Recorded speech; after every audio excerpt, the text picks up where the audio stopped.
Muchas gracias, Martín Edler, por la presentación. Gracias, Christoph, por tus palabras. Por supuesto, un agradecimiento a la gente de Coltene de tenernos hoy inaugurando esta serie de webinars. Es un privilegio para nosotros. Formamos parte de la Cátedra de Operatoria Dental 2 de la Universidad de El Salvador, Asociación Odontológica Argentina.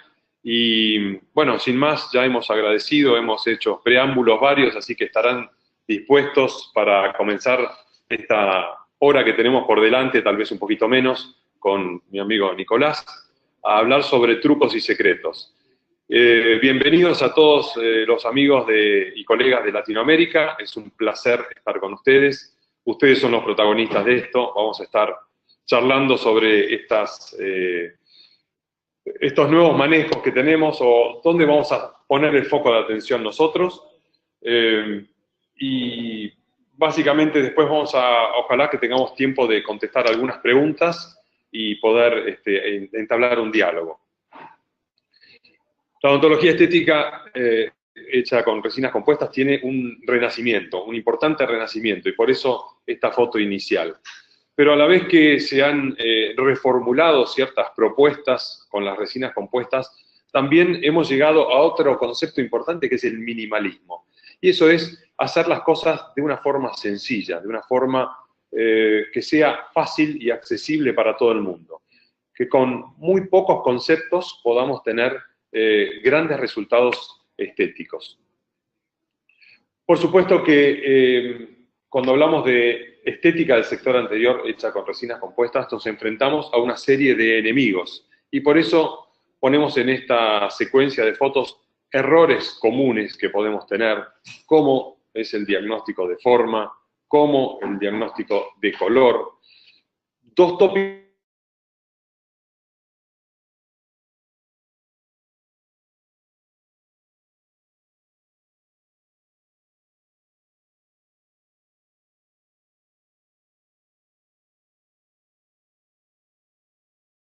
en los que hoy nos vamos a basar de forma intensa, diagnóstico, perfil de emergencia, incrementos simples, y cuando muchas veces tenemos errores, y parte de esos errores es exagerar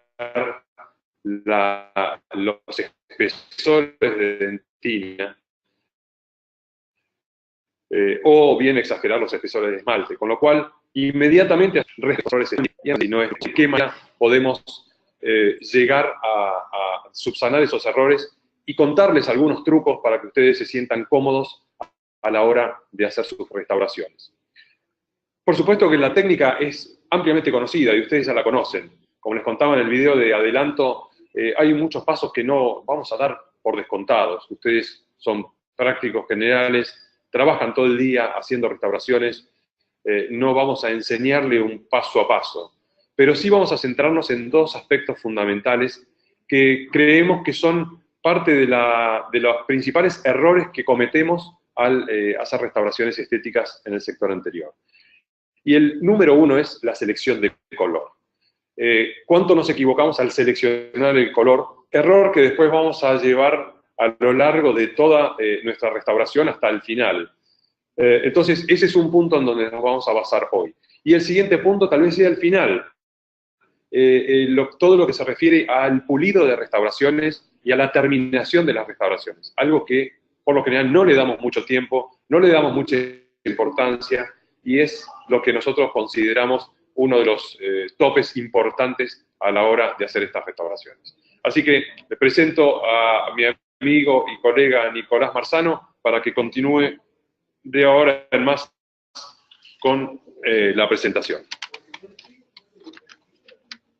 Bueno, muy bien. Antes que nada, un pequeño agradecimiento a toda la gente de Coltene, al doctor Edelbert y a Gustavo por darme la posibilidad de estar hoy compartiendo con ustedes esta jornada y dando el inicio a una provechosa semana de intercambio de conocimientos con las otras escuelas de odontología de Latinoamérica en esta plataforma de eForum.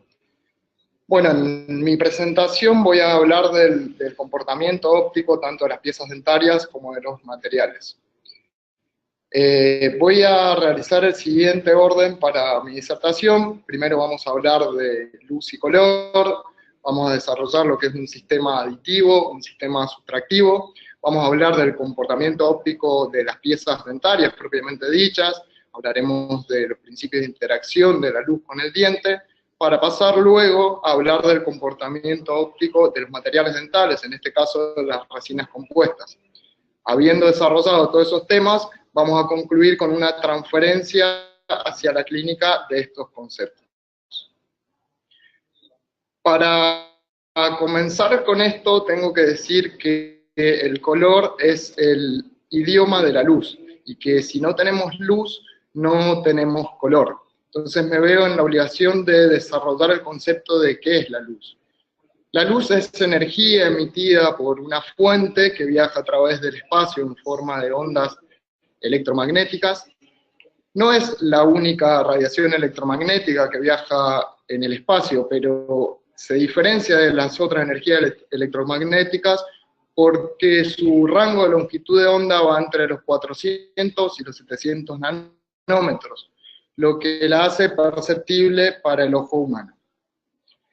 Hace muchísimos años Isaac Newton describió que si hacía pasar un haz de luz blanca por una estructura cristalina en forma de prisma, podía descomponer ese haz de luz blanca en una gama de diferentes colores, y luego podía, haciéndolos pasar también por una estructura cristalina, recomponerlos.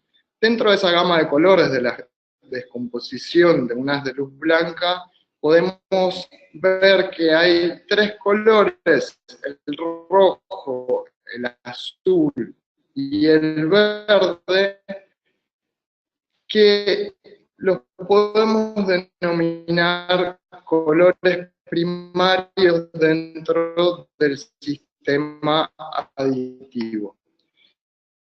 Y se llaman colores primarios porque esos colores no pueden ser descompuestos en otros colores, con esos colores, si los restos. Si como resultante sería el de la luz blanca. Es muy importante hablar sobre este sistema porque las piezas dentarias responden a este sistema. No así los materiales dentales y en este caso las resinas compuestas. Las resinas compuestas y los materiales dentales responden a un sistema que se llama sistema sustractivo o sistema de color-pigmento. Para entenderlo, podemos imaginarnos que cuando vemos un objeto de color rojo, en su composición química interna, dicho objeto tiene pigmentos que hacen que cuando un haz de luz incide sobre él, absorba las longitudes de onda que tiene en sus pigmentos dentro de su composición química y refleje los pigmentos que no tiene. Es decir, si vemos un objeto de color rojo, lo que está pasando a nivel físico es que este objeto está absorbiendo las longitudes de onda que están por fuera del rojo, que están absorbidas por sus pigmentos internos, y refleja los pigmentos que no tienen, es decir, la longitud de onda que va en el rango del rojo. Los colores primarios en el sistema sustractivo es el azul cian, que está dado de la mezcla del azul y el verde, el amarillo, que está dado de la mezcla del verde y el rojo, y el magenta, que está dado de la mezcla del azul con el rojo. Es decir, las mezclas de los colores primarios del sistema aditivo nos van a dar los colores primarios del sistema sustractivo. Por otro lado, si nosotros mezclásemos estos colores primarios del sistema sustractivo, nuestro resultante final sería el color negro. Es muy importante entender la diferencia entre los dos sistemas, ya que nosotros con nuestros materiales dentales tenemos que emular lo que pasa, pero era totalmente diferente. Habiendo desarrollado estos dos conceptos, vamos a pasar a hablar un poco del comportamiento óptico del diente. Para ello tenemos que entender que una pieza dentaria está compuesta por diferentes tejidos. Tiene un tejido externo, cristalino, con un componente inorgánico muy elevado que es el esmalte, Por detrás de él se encuentra la dentina, que es un tejido que sí tiene pigmentos y que tiene una mayor composición orgánica, y por detrás se encuentra un órgano totalmente orgánico, como es la pulpa. Dentro de esas estructuras, cuando incide un haz de luz, se van a producir diferentes interacciones, que nos van a dar como resultante fenómenos físicos, que son el de reflexión, absorción, difracción o difusión y transmisión.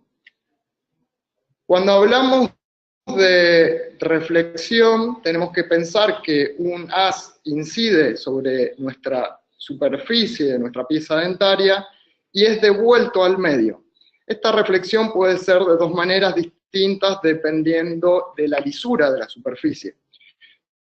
Si tenemos una superficie lisa y pulida, nuestra reflexión va a ser con un ángulo igual al ángulo incidente, dándonos algo que se llama reflexión espectral. Y en caso de tener una superficie más rugosa, podemos hablar de una reflexión dispersa, es decir, que la reflexión se da en varios haces con diferentes direcciones. Esto está muy de la mano de lo que va a hablar Gustavo en la segunda parte de la charla.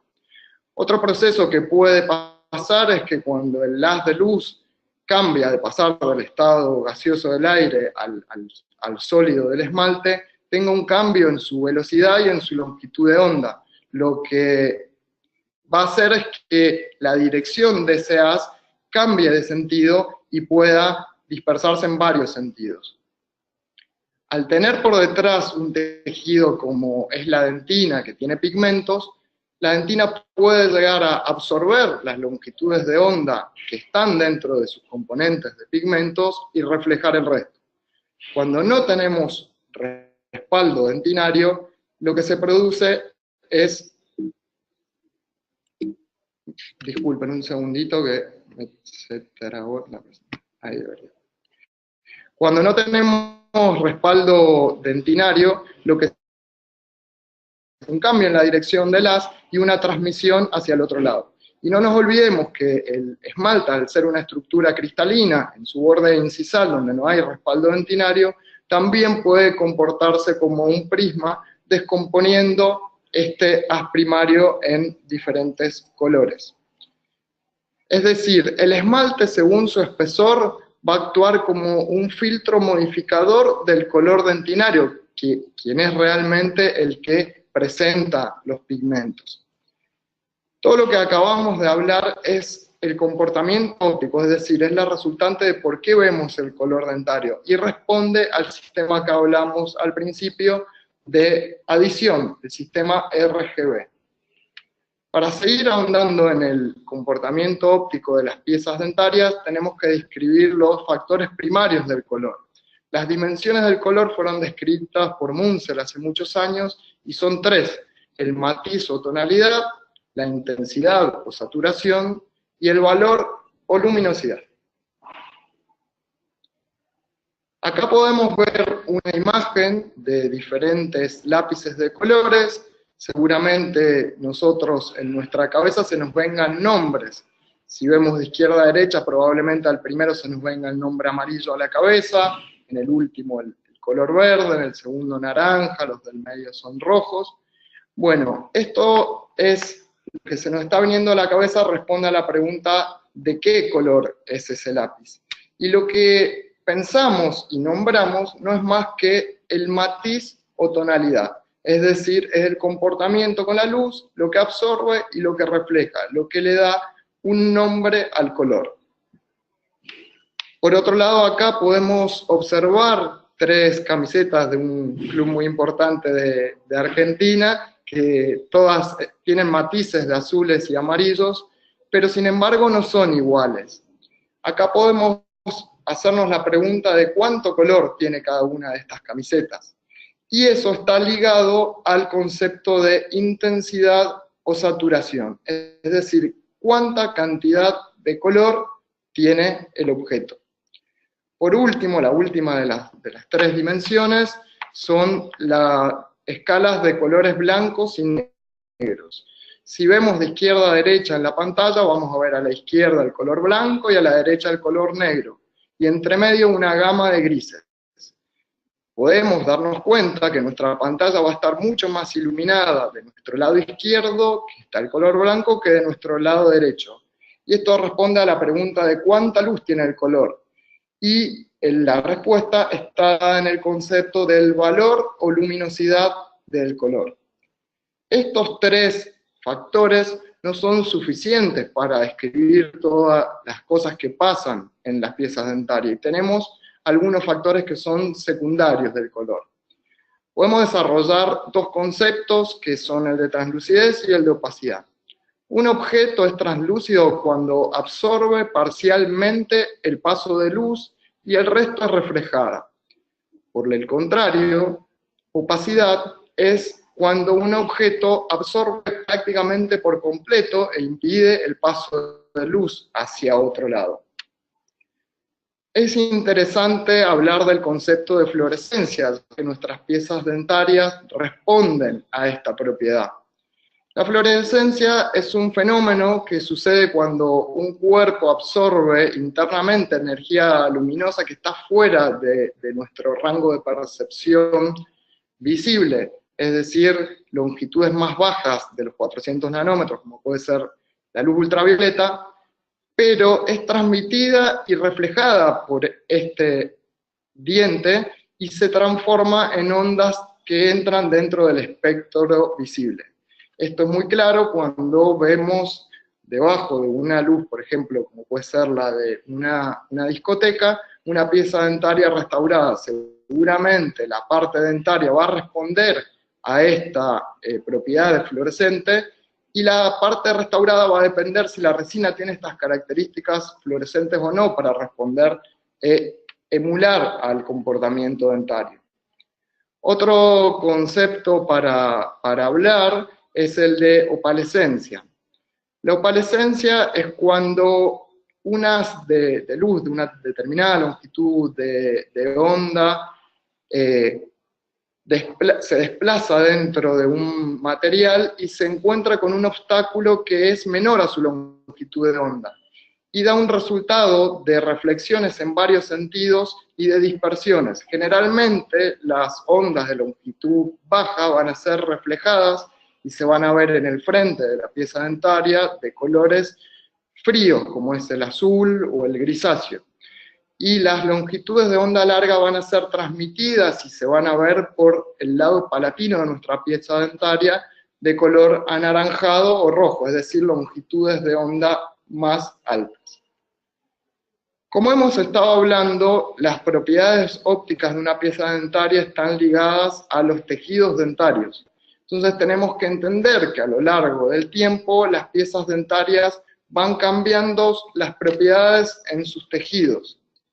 Cuando tenemos una pieza joven que no ha sufrido el ataque del medio en donde vive, es decir, la agresión física del mismo trabajo oclusal, las abrasiones con cepillados y con dentríficos, con abrasivos, y por el mismo medio ácido de la boca, vamos a tener un gran espesor de ese esmalte, lo que nos va a dar una alta translucidez y una alta luminosidad. A medida que pasa el tiempo, debido al medio en donde está, los espesores de esmalte se van reduciendo, tanto por agresiones físicas como químicas, lo que va a hacer que nuestra translucidez sea mediana y aumente nuestra saturación cromática. Y cuando tenemos un diente envejecido, ya los espesores de esmalte pasan a ser mucho menores, lo cual hace que la translucidez sea muy pobre y la saturación cromática sea muy alta. Para ir resumiendo un poco el comportamiento óptico de las piezas dentarias, podemos decir que en mayor medida la dentina nos va a dar el matiz, la saturación, la opacidad y la fluorescencia.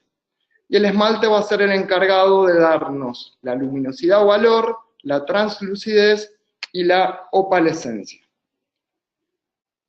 Las características físicas y ópticas del esmalte y la dentina deben ser estudiadas y aplicadas a nuestros materiales, en tanto ellos sean de utilidad para restaurar a las piezas anteriores.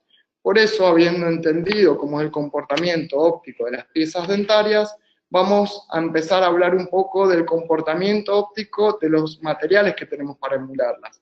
en este caso de las resinas compuestas. Las resinas compuestas se manejan, digamos, dentro de lo que es el sistema color-pigmento, dentro de lo que es el sistema sustractivo que describimos al principio. Y se comportan de manera muy diferente dependiendo el respaldo que tengan, es decir, el fondo. Cuando tenemos un fondo dentario se van a comportar de una manera, y cuando no tenemos ese fondo dentario va a influir de manera negativa el fondo negro de la boca. Voy a dedicarme un poco a hablar de un solo sistema de resinas debido al acotado tiempo que tenemos y para dejarle el tiempo pertinente al doctor Di Vela. Voy a hablar del sistema de resinas de Everglow. El sistema de resinas de Brilliant Everglow tiene un sistema de matices duales, es decir, A1B1, A2B2, A3D3, A35B3, C2C3 y A4C4. Y a su vez tiene tres opacidades distintas. De menor a mayor los translúcidos, que es el translúcido neutro y el bleach translúcido. Los universales de opacidad intermedia, que es el A1B1, el A2B2, los que nombré recién, y de alta opacidad el A1 y el bleach opaco. Si tuviésemos la posibilidad de hacer muestras con nuestras jeringas compuestas que tengan determinados espesores, en este caso 2 milímetros, podríamos empezar a evaluar cómo es su comportamiento según la opacidad. Si pusiésemos estas muestras dentro de un fondo blanco y por arriba de un fondo negro, veríamos cómo su comportamiento es totalmente diferente. Podemos ver en esta muestra cómo en un papel blanco, trazando una línea negra y colocando las muestras por encima, las muestras que tienen mayor opacidad van a tapar de mejor manera el trazo negro de la línea. Otra prueba interesante para hacer es recurrir a las instrucciones del fabricante y evaluar las mezclas que nos dan o las posibilidades de mezcla para alcanzar colores de la escala Vita. En este caso estamos dejando de respaldo una muestra de una resina universal A1 y por encima una resina translúcida, lo que nos da un resultado Vita 1, pero con mayor valor, o sea que se acerca más a la zona del diente media o incisal. Acá tenemos otra muestra dentro de las combinaciones que nos dan los fabricantes, colocando de respaldo un opaco A1 y por encima una resina universal A1. Y aquí podemos ver que también el resultado entra dentro de la escala Vita 1, pero se acerca más a la saturación cromática de la parte cervical de la pieza dentaria. En otra prueba podemos evaluar también, colocando de respaldo un universal A1, cómo varía la cantidad de luminosidad que tiene si colocamos de un lado un translúcido y del otro lado un translúcido de alto valor, aumentándole las propiedades de valor, digamos. Se ve más luminosa la que tiene por encima la resina translúcida de alto valor. También podemos ver acá en otra prueba cómo con distintas combinaciones logramos el sistema de matiz dual, el dual shade de A1 y B1, cómo estas mezclas nos pueden responder tanto a un matiz como a otro matiz. Otro punto a evaluar en las resinas compuestas es si tienen o no las propiedades fluorescentes para emular el comportamiento óptico de las piezas dentarias. Tenemos aquí 5 jeringas de diferentes marcas comerciales bajo la luz del día. Las de la izquierda, las dos primeras son resinas de la marca 3M, la que le sigue es de la marca Dentsply, las dos siguientes son de Coltene, una es CNG y la otra Everglow, y la última es de FGM, la resina Opalis. Si colocásemos estas resinas bajo la luz ultravioleta y tomásemos una foto, veríamos cómo se comportan ante esto. Y podemos ver que las de la izquierda tienen mucho menos efecto fluorescente que las de la derecha, dándonos un excelente comportamiento fluorescente las resinas de Coltene. Podemos ver también ahí una pieza dentaria extraída y su comportamiento fluorescente. Entonces así podemos ver cuál emula más este comportamiento.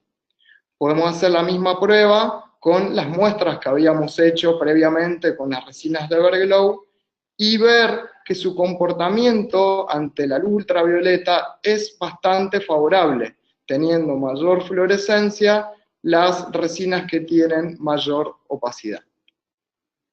Otro punto a evaluar es ver si nuestras resinas pueden emular también el comportamiento opalescente de las piezas dentarias. Y una manera de probar esto es armando masas de resina compuesta, colocándolas sobre un espejo, dando luz de un lado, una fuente emisora de luz, y del otro lado, sin un flash, tomarle una fotografía. Y ver de un lado del espejo cómo vamos a tener reflejados ciertas longitudes de onda y cómo vamos a tener transmitidos otras. La resina del medio, que tiene un comportamiento opalescente, es de Everglow, es una resina universal A1. Las otras dos son resinas que emulan el comportamiento opalescente también de las piezas dentarias, dando efectos de azul el de la derecha y de amarillo el de la izquierda. Estas son resinas de la marca FGM. Para ir cerrando un poco mi parte de la presentación, vamos a transferir un poco a la clínica y vamos a ver diferentes situaciones resueltas con resinas compuestas de Everglow. La situación clínica número 1 es la de una lesión cariosa gingival con un adecuado respaldo dentario, en la cual el comportamiento óptico va a ser más sencillo de lograr. Hacemos el aislamiento correspondiente, la eliminación del tejido cariado, obviamente el protocolo adhesivo correspondiente, y vamos a hacer la carga de nuestras resinas. En este caso se decidió cargar, debido a la ubicación de la lesión, resina de alta saturación, como es una 3D3, y para todavía aumentar más esa saturación, se le colocó una resina translúcida neutra por arriba, dándonos un resultado óptico bastante aceptable. Vamos a pasar a otra situación clínica en la cual ya el compromiso es diferente.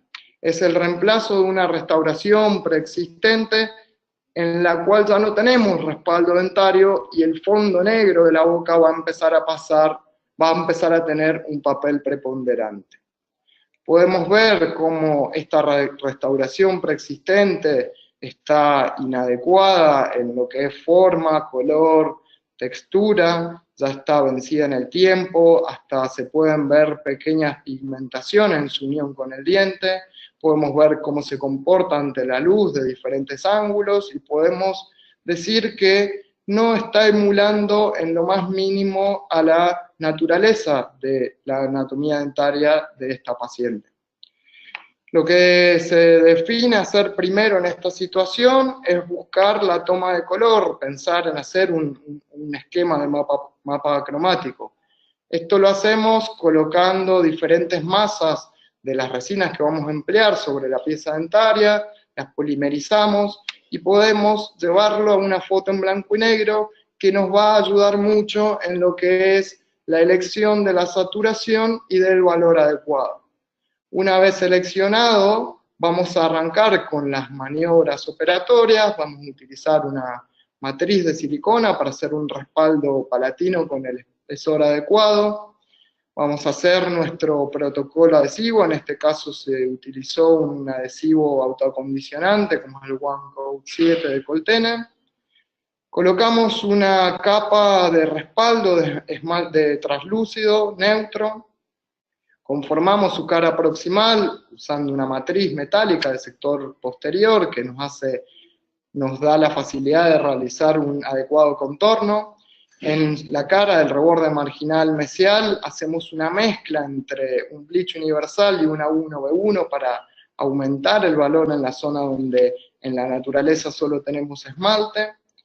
Luego colocamos en el cuerpo una resina universal A1B1, y como podíamos ver en las fotos previas y sobre todo en la selección de color en el blanco y negro, podíamos ver que esa pieza que estaba vital, pero que había sufrido un traumatismo, tenía un cambio en su saturación cromática. Entonces decidimos colocarle una resina de alto valor, un bleach universal por arriba, para levantarle la luminosidad a la restauración y emular lo que pasaba con la pieza vecina. Podemos hacer una evaluación de los contornos vestibulares y palatinos, que están alineados correctamente con el arco dentario. Todo esto es muy importante porque la luz se va a comportar de una manera diferente si no respetamos esto. Todo esto en breves minutos lo va a estar explicando el doctor Gustavo. Vemos nuestras restauraciones terminadas con un comportamiento óptico aceptable, con su macro, su microanatomía, podemos verla en diferentes angulaciones, con diferente luz, y podemos decir que esta restauración ha sido aceptada. La última situación que voy a mostrar es el de reemplazo de una restauración preexistente que tiene un respaldo dentario parcial, en la cual también decidimos alargar los bordes incisales y cerrar el diastema. Cuando hablamos de que vamos a alargar y que vamos a cerrar diastema, ahí tenemos que pensar que ya perdemos el respaldo dentario y que nuestro color va a ser el negro de la boca. Podemos, mediante un editor de fotos, hacer una distribución de densidades del color de esa pieza dentaria, lo cual nos va a ayudar a ver cómo es el mapa cromático de esa pieza, y podemos ver una imagen con una escala de grises para ver la saturación y el valor de las piezas dentarias. Hacemos el aislamiento correspondiente, protocolo de adhesión, hacemos un respaldo con una masa de alto valor translúcida, un bleach translúcido. Vamos a cerrar los contornos proximales también colocando matrices metálicas del sector posterior para lograr unos adecuados contornos.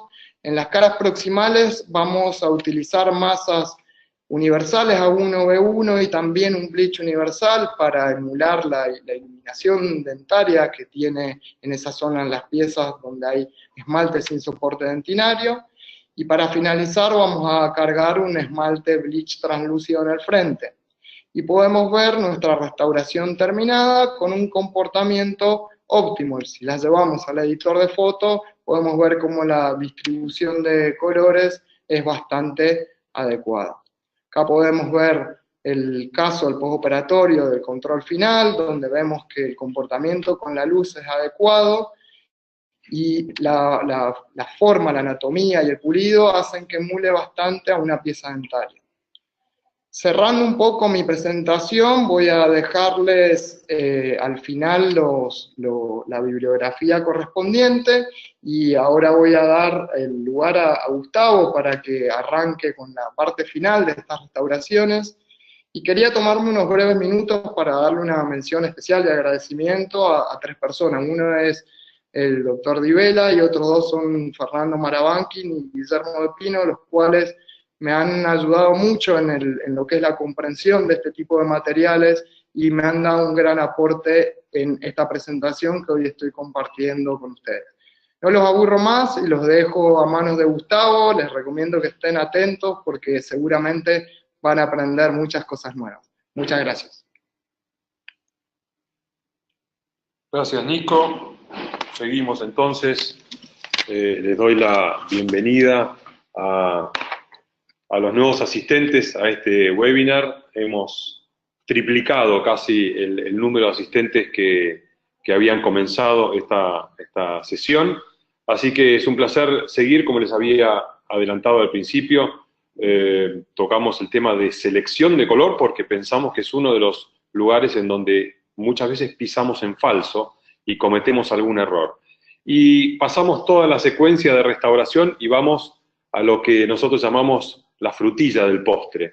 Y eso es el último toque que uno le da a las restauraciones, y vamos a ver todo lo que es terminación y pulido.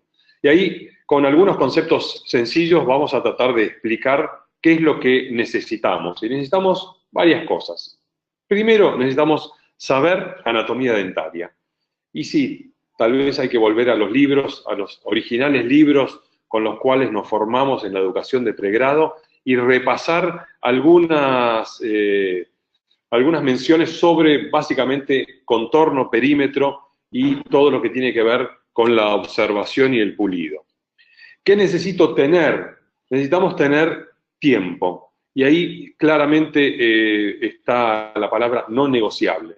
Cuando llegamos a la etapa de pulido, por lo general estamos terminando nuestra sesión con el paciente, los tiempos nos apremian y es una etapa que menospreciamos de alguna forma en favor de ahorrar esos minutos que nos quedan.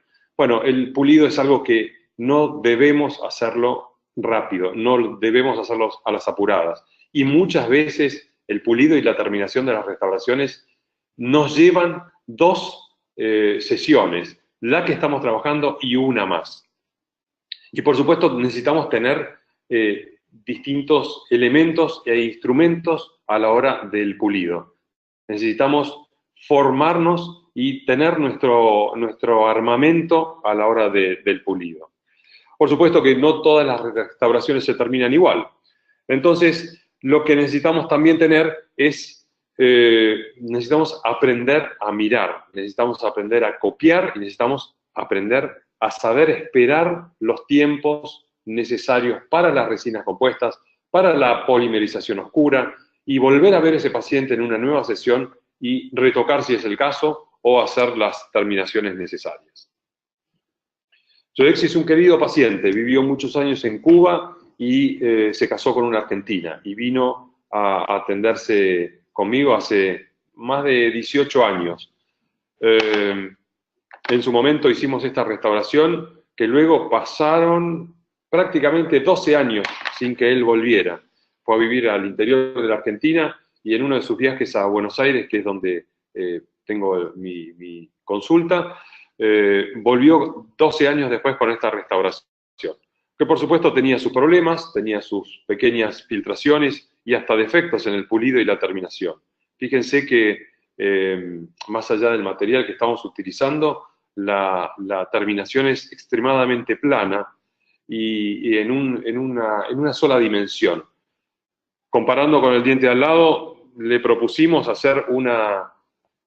tratar de reinventar esta restauración solamente con el agregado previo arenado, por supuesto, y mecanismos de adhesión, y tratar de revalorizar esta restauración que ya era grande de por sí, sin necesidad de hacer grandes cambios. Ahí vemos cómo con ciertos artilugios del pulido logramos modificar esa forma y sobre todo uno, después de entrenarse y de estudiar, va logrando nuevas formas de terminación. Y ahí lo que estamos viendo claramente es una nueva anatomía, una forma que copia mucho más al diente original y lo hace prácticamente imperceptible, tanto en las formas macroscópicas, perímetro, contorno, elevaciones de presiones, como en las formas microscópicas, en los cuales en esa foto se ve claramente. No hay mucho escrito sobre la terminación y el pulido.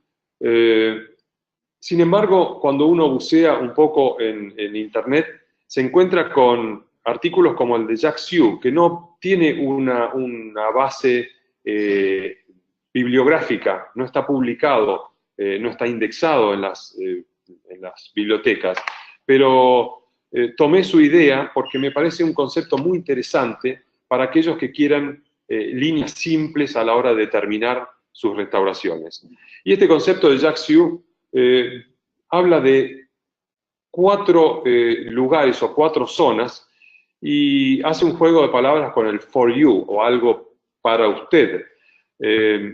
Y utiliza este for de 4 para lograr identificar estas 4 zonas y el you identificando como 3 letras que puestas al revés dan exactamente los biotipos dentarios que nosotros vamos a trabajar. Me pareció una excelente reducción y una buena regla mnemotécnica a la hora de comenzar a trabajar en el pulido y la terminación de las restauraciones. Entonces, for de 4 y esas 4 de los márgenes gingivales o el proceso de desarrollo del diente, hablando siempre que los dientes cuadrangulares van a tener una zona más rígida, más estructurada, zonas más paralelas, mientras que los ovoides, que corresponderían a la O, son más redondeados, y en los triangulares divergentes hacia el borde incisal.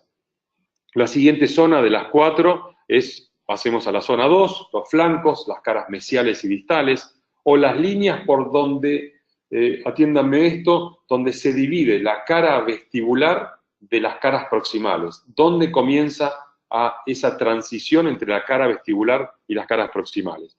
Y eso es lo que también define, según sea diente cuadrangular, diente ovoide o diente triangular. La zona 3 está dada por los tercios incisales y cómo se van generando nuevas formas geométricas en los bordes incisales, de acuerdo también, nuevamente, a dientes cuadrangulares, dientes ovoides o dientes triangulares. Mientras que la última zona corresponde al tercio gingival y a la curvatura que tiene ese tercio gingival de acuerdo a las distintas posiciones. Fíjense este caso en donde transfiere lo que uno está viendo a través de la percepción que uno puede tener, y eso es algo que hay que entrenar también, la percepción de las formas, cómo se transfiere en estos dos incisivos centrales, las formas cuadrangulares, pero también zonas ovoides y zonas triangulares a la hora de hacer formas. Lo mismo pasa en los laterales, y es algo que tenemos que empezar a entrenar en nuestra percepción para lograr poner o plasmar en un dibujo, en nuestro mismo mapa cromático que hacemos, también las formas que queremos obtener con las líneas de pulido. Bueno, acá es el mismo caso, pero para un diente triangular, en donde hay zonas cuadrangulares hacia distal y donde hay zonas triangulares hacia el centro de las piezas dentales. Por supuesto, la zona de incidencia de la pieza dentaria triangular cambiaba con respecto a las ovoidales, y finalmente las cuadrangulares, en donde también tenemos zonas marcadas y zonas identificables a la hora de hacer el pulido. Simplemente el sistema For You es un sistema que se los traspaso, ya que no está en las bibliotecas, solamente en Internet, y es una muy buena forma de comenzar, por lo menos, a identificar dónde tenemos que hacer mejoras para lograr sacarle el mejor provecho a las restauraciones. Partimos de este artículo del año 96 de Kaplan, que habla de pulido o, de alguna forma, lisura superficial, en donde la matriz de acetato puesta sobre una resina compuesta y polimerizada da una lisura cero o un grado de rugosidad cero. De ahí en más tenemos distintos vectores digamos, distintas formas de pulir una pieza dentaria. Y donde tenemos más rugosidad es cuando se pule solamente con piedras de diamante. Por supuesto que conocemos este apremio de tiempo que tenemos, y en muchos casos vemos restauraciones que nuestros colegas lo único que han pasado es una piedra de diamante o un disco, con lo cual el grado de rugosidad es alto. Sigue a esto el color violeta, que es solamente pulir con discos Soflex o discos de pulido de resinas compuestas. Tampoco alcanza con eso. Y lo que vamos a hacer ahora es cambiar o desestructurar la forma en que nosotros terminamos nuestras restauraciones. Esto de primero pasar piedras de grano grueso, después discos, del más grueso hasta el más fino, hasta terminar, eso es un concepto antiguo, un concepto que está ya ha sido pasado completamente, no podemos seguir desarrollándolo. Vamos a hacer un sistema de pulido mucho más interactivo entre los elementos que vamos a utilizar. Y para eso puse 4 estaciones, de manera de hacerlo sencillo. Estas 4 estaciones, la número 1 es el contorno y el perímetro. Cuando nosotros tenemos una restauración del sector anterior, lo primero que vamos a hacer es generar o volver a generar esas proporciones y ese biotipo dentario. Esto que hablaba de dientes cuadrangulares, dientes ovoides o dientes triangulares. Lo primero que vamos a hacer entonces es ese contorno o ese perímetro. Perdón, vuelvo a la anterior, así les nombro todos. La segunda estación es la macroanatomía, elevaciones y depresiones que pueda tener esa pieza dentaria. La tercera es la microanatomía o la textura fina que tiene esa pieza dentaria, y por último es el brillo. Dicho esto, entonces, es claro que no podemos seguir puliendo secuencialmente a lo que veníamos haciendo hasta ahora. Esta es una futura futura colega de nuestra escuela de odontología que con mucho humor tomó ese accidente que tuvo en un viaje familiar y me envía esta foto diciendo: me pasó esto, me choqué contra una vidriera y tengo este problema. Bueno, inmediatamente que volvió a Buenos Aires y bajó del avión, recuerdo que era un día domingo, la vimos en el consultorio y bueno, este era el caso que presentaba, una fractura amplia de sus dos incisivos centrales, una paciente de 21 años, muy joven, que por supuesto hicimos todas estas maniobras que ustedes ya conocen, la generación de una matriz de acetato, de una matriz de silicona, matrices de acetato para separar, todo el proceso que no nos vamos a detener ahora, y llega al punto de la foto que ustedes ven a su derecha, en donde aparece como una especie de gran caos que tenemos que corregir. Bueno, lo primero que vamos a hacer entonces es devolverle esa pieza dentaria contorno y perímetro. Eso es en base a las proporciones que nosotros sabemos que tienen los incisivos centrales superiores, ancho por largo, y en este caso tomar referencias en los laterales y en los caninos, que también nos van a dar esa idea. Para hacer contorno y perímetro necesitamos elementos de descarga de material violentos, digamos. Y entre ellos, los recortadores de excesos y los bisturíes son los elegidos. Para eso trabajamos con bisturíes hoja número 12, que es curva, y hoja número 11, que es recta, de acuerdo sea la superficie del diente que queramos trabajar. En proximales, para retirar grandes excesos, hoja 12 curva, y en la zona plana de materiales para hoja de bisturí tipo 11, para superficies planas. Ahí ven cómo están sacando, fíjense, con un bisturí bien afilado, pueden sacar desde muy pequeñas limaduras de resina compuesta, es muy maniobrable y muy fácil de trabajar, y sobre todo uno saca exactamente lo que necesita y lo que quiere, nunca va a sacar de más. Y también en la foto de la derecha están viendo cómo trabaja un recortador de excesos de resina compuesta. Estamos en la etapa entonces de lograr perímetro y lograr contorno. Y para eso vamos a necesitar discos Soflex también, para trabajar en los laterales y en el borde incisal. Y por supuesto descartamos el trabajo secuencial de los discos. Solamente vamos a utilizar los de grano grueso, eliminando los de grano fino.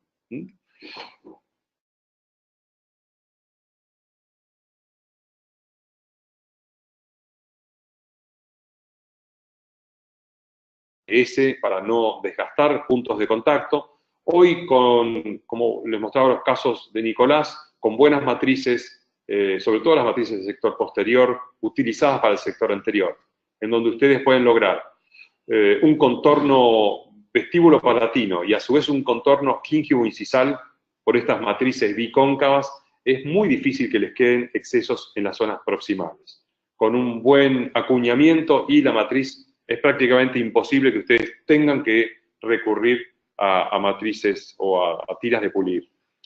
La siguiente estación de pulido sería entonces la macroanatomía, hacer las elevaciones y las depresiones. Por supuesto que esto lo pueden hacer mientras están haciendo la carga del compósito, y sería lo ideal hacerlo. Todo lo que puedan modelar antes que esculpir va a ser ideal. Pero muchas veces en el fragor de la lucha de la reconstrucción no es posible hacerlo mientras se van haciendo los aditamentos de compósito. Si todo eso pudiera hacerse, mejor así. Pero si no, vamos a la etapa de pulido. Y en la etapa de pulido es donde aparecen estas líneas de referencia. Muchas veces hemos visto en congresos o en conferencias cómo los profesores marcan con una mina de lápiz muy, muy fina zonas en donde nosotros queremos generar una elevación y a partir de ahí generar depresiones o zonas de sombra. Bueno, eso es lo que vamos a hacer y ahí sí necesitamos recurrir a elementos rotatorios. Y dentro de los elementos rotatorios vamos a tener piedras de diamante, nuevamente de grano fino o extra fino. Vamos a utilizar rojas, amarillas y en muy pocos casos blancas. Esta es la selección de elementos de pulido que les estamos proponiendo a ustedes. Cada uno sabe cuáles son las formas ideales, hay muchas formas hoy que ustedes tienen, hasta incluso pueden armar su propio avío de pulidos o de fresas para pulido, incluso copiando kits previamente establecidos, como este del Dr. Besek o el de Didier Dietschi, o generando su propio kit de pulido en base a las preferencias que cada uno de ustedes tengan. Pero fíjense que todos estos grandes profesores tienen su avío, su kit separado, preparado para cuando llega el momento de pulido y terminación. Por supuesto, también hay fresas o cintas reciprocantes que pueden trabajar yendo y viniendo. Esa es la idea del sistema EVA o el sistema Profin, que sirven también para eso. Y pasamos a nuestra anteúltima estación de pulido, que es la microanatomía. Nuevamente esto puede hacerse mientras están haciendo la carga del material, antes de polimerizar, con el uso de los microbrush o de los pinceles para generar cierta textura, si es que el diente antagonista o el diente contralateral lo tiene, de manera de generar estas, sobre todo en dientes jóvenes, como es el caso que estamos mostrando, estas pequeñas desarmonías o estas pequeñas rugosidades que tiene la cara vestibular. En este caso, como ustedes están viendo, ya hicimos todos los recortes, acá les estoy mostrando con mi puntero, los recortes de perímetro, de ancho y de largo, y solamente nos quedará trabajar en todo lo que es la textura superficial. Para eso volvemos a recurrir a los discos, y esos discos solamente ahora vamos a eliminar todo lo que son discos gruesos. No necesitamos los discos gruesos, sino que vamos a necesitar solamente los discos finos para comenzar a lograr esta microtextura o este brillo final. Este es el resultado de nuestra futura colega estudiante de la casa, una vez que terminamos de restaurar esas dos situaciones. Por supuesto que el proceso no termina ahí, el proceso necesita de un brillo, y muchas veces ese brillo lo derivamos a una siguiente sesión de pulido. ¿Por qué lo derivamos? Básicamente porque en una sesión de tanta responsabilidad de restauración como es esta, muchas veces no vamos a estar conformes con el color o con alguna forma, o esperar esta polimerización oscura y poder suponer que puede llegar a haber algún cambio en la tonalidad o en el matiz de la resina compuesta. Por lo tanto, si vamos a tener que hacer algún retoque en la siguiente sesión, vamos a dejar para esa sesión el brillo final de la restauración. ¿Cómo hacemos ese brillo final? En esa segunda sesión, si todo está bien y consideramos que los valores de matiz, intensidad y valores se encuentran correctos, bueno, ahí vamos a recurrir a lo que es puntas de gomas siliconadas y cepillos. Dentro de esos cepillos, el de pelo de cabra o el cepillo blanco, tal vez sea uno de los mejores aliados a la hora de pulir. Entonces, el sistema de gomas que ustedes quieran y sobre todo la forma que ustedes quieran y los cepillos que ustedes quieran. Recuerden que todo esto tiene que estar lubricado siempre, o por agua o por una pasta de pulido. Pastas de pulido tenemos muchas y enormes cantidades. Ustedes siéntanse cómodos eligiendo la pasta o el fabricante que les dé la mejor situación. Por lo general y a grandes rasgos hay dos tipos de pastas de pulido. Las que vienen a base de óxido de aluminio y son por lo general de color muy blanco, y las que vienen a base de polvo de alúmina o polvo de porcelana, que son más grisáceas. Ambas están en un vehículo de resina compuesta. Por lo tanto, son excelentes ayudantes de estos elementos de pulido, como pueden ser las gomas, los cepillos o los discos de pulido. En este caso lo están viendo el Spiral Disc de 3M o las ruedas de pulido de Diatech. Bueno, caso terminado. Entonces, ¿qué estamos mostrando ahí? Estamos mostrando que le hemos dado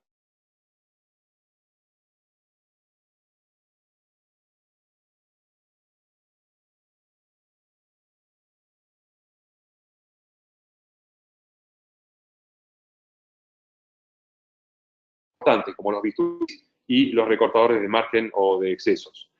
Estamos viendo que tiene elevaciones y depresiones, zonas de luz y zonas de sombra, como corresponden a esta paciente. Y por ser una paciente joven, estamos viendo microanatomía, esta pequeña porosidad que tienen las piezas dentarias. Por último, estamos viendo que esa situación brilla también, pero ya no brilla como el caso de nuestro primer paciente de hace muchos años, en donde habíamos pulido secuencial, donde habíamos perdido totalmente las formas. Solamente lo que importaba era el brillo. Acá preponderamos que haya brillo, pero que también existan o coexistan distintas formas. Paciente con placa puesta para que cuando tenga otro viaje de vacaciones, por lo menos use la placa para evitar las vidrieras. Ahí está la felicidad de ella una vez que terminamos la restauración. Y por supuesto que estas zonas que marcamos de la pieza dentaria, tal vez pasé muy por alto esto de las líneas de referencia. Este último caso que les muestro, fíjense que es un diente muy comprometido en cuanto a las formas, elevaciones y depresiones, zonas de luz, zonas de sombra, y tiene una pequeña hipoplasia que es el motivo de la consulta de este paciente. Esta hipoplasia no era estética, no era simétrica, y el paciente quería eliminarla. Entonces, a eso fuimos, pero sin perder de vista que la etapa de pulido iba a ser muy compleja para este paciente. Ahí está terminado el caso. ¿Cómo logramos que este movimiento en la cara vestibular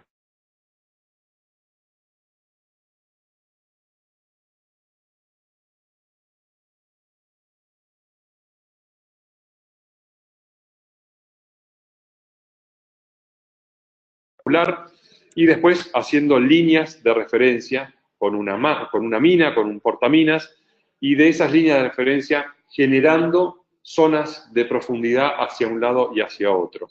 De esta forma, copiando el diente vecino, logramos que esta pieza dentaria tenga esto que ustedes están viendo. Teniendo en cuenta que siempre las líneas verticales son las primeras que se marcan y después se desdibujan con líneas horizontales. Todo lo que ustedes hagan de pulido, primero tiene que ser lo vertical y después tiene que ser lo horizontal. Así es como un poco lo que es discos en esta etapa última no lo vamos a recomendar, y sí cepillos y pastas de pulido para lograr el brillo final. Entonces, no discos en esta etapa. Como les decía, las pastas de pulido tienen que ser, en este caso están viendo cómo hay pastas de pulido a base de polvo de diamante, que son estas más grisáceas. Busquen las que a ustedes les queden cómodos para lograr los mejores resultados en sus restauraciones. A manera de resumen, y creo que ya estamos en tiempo, recuerden todos estos, se me pasaron dos, perdón, hay una, recuerden estos consejos o pequeños tips o secretos a la hora de hacer restauraciones del sector anterior, observar bien los planos corporales y los planos faciales, una preparación adecuada, como vieron en los casos de Nicolás o en el mío, en los casos míos que mostré, que siempre hay una preparación de la pieza dentaria que favorece a la restauración y que no nos dificulta la restauración, una correcta selección de color con los tips que les dio Nicolás, intentar trabajar con materiales de estratificación, no perder en ningún momento la ubicación espacial palatino-vestibular, porque agregar capas de más de dentina nos llevaría a restauraciones muy opacas, agregar capas de demás o por demás de esmalte nos llevaría a restauraciones más translúcidas o grisáceas o sin vida, hacer un modelado anatómico y hacer pulidos con estas bases, y si pueden hacerlo diferido también. Entonces, ¿qué necesitaba saber?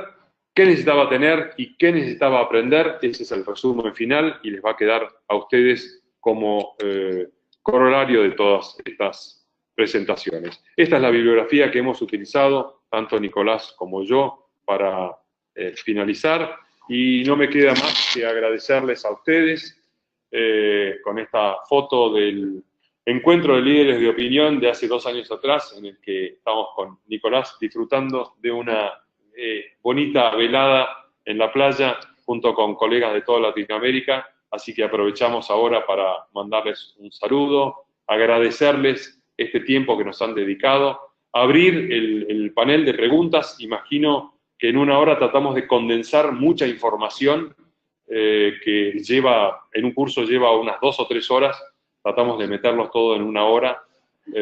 Así que quedamos dispuestos, tanto Nicolás Marzán